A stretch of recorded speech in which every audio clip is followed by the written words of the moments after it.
तो इसी बीच अब रुख करते हैं हरियाणा का। हरियाणा के मुख्यमंत्री नायब सिंह सैनी क्या कह रहे हैं, सुनिए। कोटि कोटि भारत वालों का सुंदर सा यह नंदन है।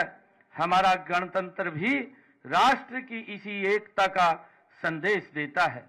इसी संदेश को जन जन तक पहुंचाने के लिए माननीय प्रधानमंत्री नरेंद्र मोदी जी के नेतृत्व में पूरे देश में हमारा संविधान, हमारा स्वाभिमान अभियान चलाया जा रहा है।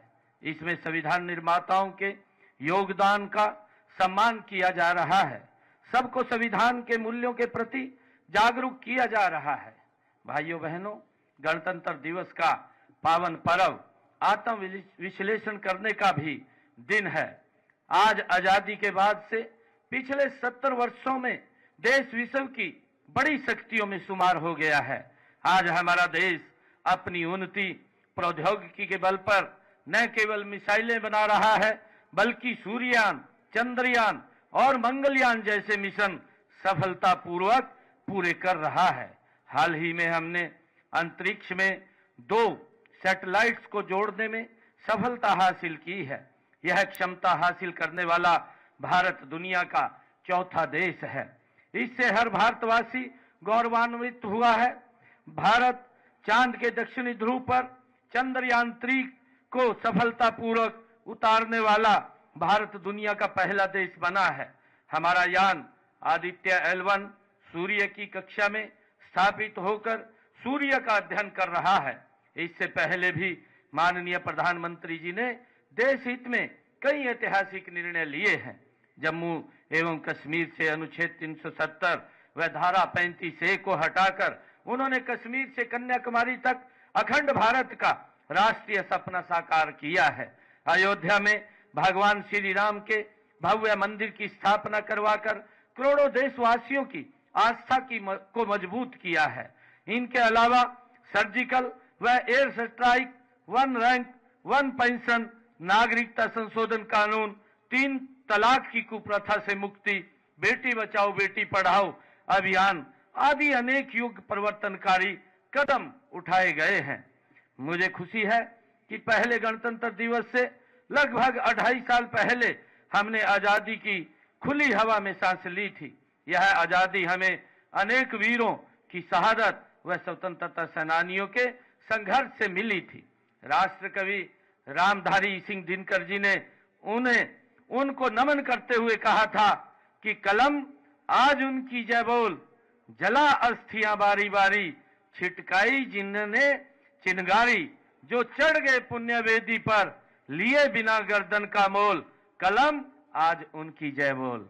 हम सब के लिए यह गर्व की बात है कि स्वतंत्रता आंदोलन में हरियाणा वासियों ने अग्रणी भूमिका निभाई थी। 1857 की क्रांति तो अंबाला छावनी से शुरू हुई थी। नई पीढ़ियों को प्रेरित करने के लिए अंबाला छावनी में 538 करोड़ रुपए की लागत से स्वतंत्रता संग्राम स्मारक का निर्माण भी अंतिम चरण में है। हमारा परम कर्तव्य है कि हम मातृभूमि के लिए जान न्यौछावर करने वाले शहीदों के परिवारों, उनके आश्रितों को संबल बने। इसीलिए हरियाणा सरकार ने स्वतंत्रता सेनानियों, उनकी विधवाओं की पेंशन बढ़ाकर 40,000 रुपए मासिक की है। हमने युद्ध में शहीद सैनिकों के परिवारों के लिए अनुग्रह राशि वो भी दुगनी करके 1 करोड़ रुपए कर दी है। इसी प्रकार हमारी सरकार ने वीर गति को प्राप्त होने वाले हरियाणा के शहीद परिवारों के 416 आश्रितों को सरकारी नौकरियां भी दी गई हैं। हमने अग्निवीरों को हरियाणा सरकार की सीधी भर्तियों में 10% का आरक्षण देने का भी निर्णय लिया है। हम आपातकाल के दौरान लोकतंत्र की रक्षा के लिए जेलों की यातनाएं सहन करने वाले लोकतंत्र सेनानियों को भी पेंशन दे रहे हैं। हाल ही में यह पेंशन बढ़ाकर 20,000 रुपए की है। भाइयों बहनों, गणतंत्र दिवस पर मुख्यमंत्री के रूप में ध्वजारोहण का यह मेरा पहला अवसर है। मेरा परम सौभाग्य है कि मुझे यह पहला अवसर वीर भूमि अहीरवाल के रेवाड़ी में मिला है। इसी क्षेत्र में नारनौल के पास नसीबपुर की वह ऐतिहासिक धरा है जहां सन 1857 की क्रांति के महानायक राव तुलाराम ने अंग्रेजों के दांत खट्टे किए थे। आजादी के बाद भी इस क्षेत्र के वीरों ने भारत चीन युद्ध के दौरान रेजांगला पोस्ट पर आखिरी जवान आखिरी गोली तक लड़ाई लड़ी थी। उस लड़ाई में शहीद हुए 114 जवानों में से ज्यादातर यहीं के थे। मैं उन्हें भी आज नमन करता हूं।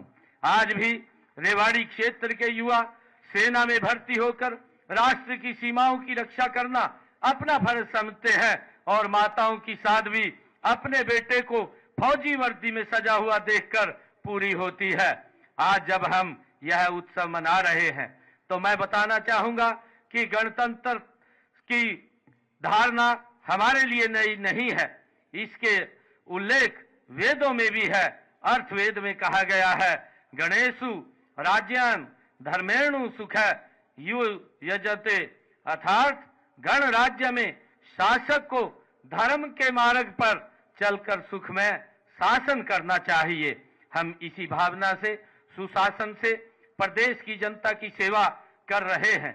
इसी सेवा भावना से हमने जातिवाद, क्षेत्रवाद और भाई भतीजावाद को खत्म कर पिछले 10 सालों में एक पारदर्शी और संवेदनशील शासन व्यवस्था को बनाया है। हमने भ्रष्टाचार पर कड़ी चोट करते हुए सभी सरकारी योजनाओं व सेवाओं का लाभ घर बैठे ही लोगों तक पहुंचाने के लिए ई गवर्नेंस का एक नया मॉडल तैयार किया है।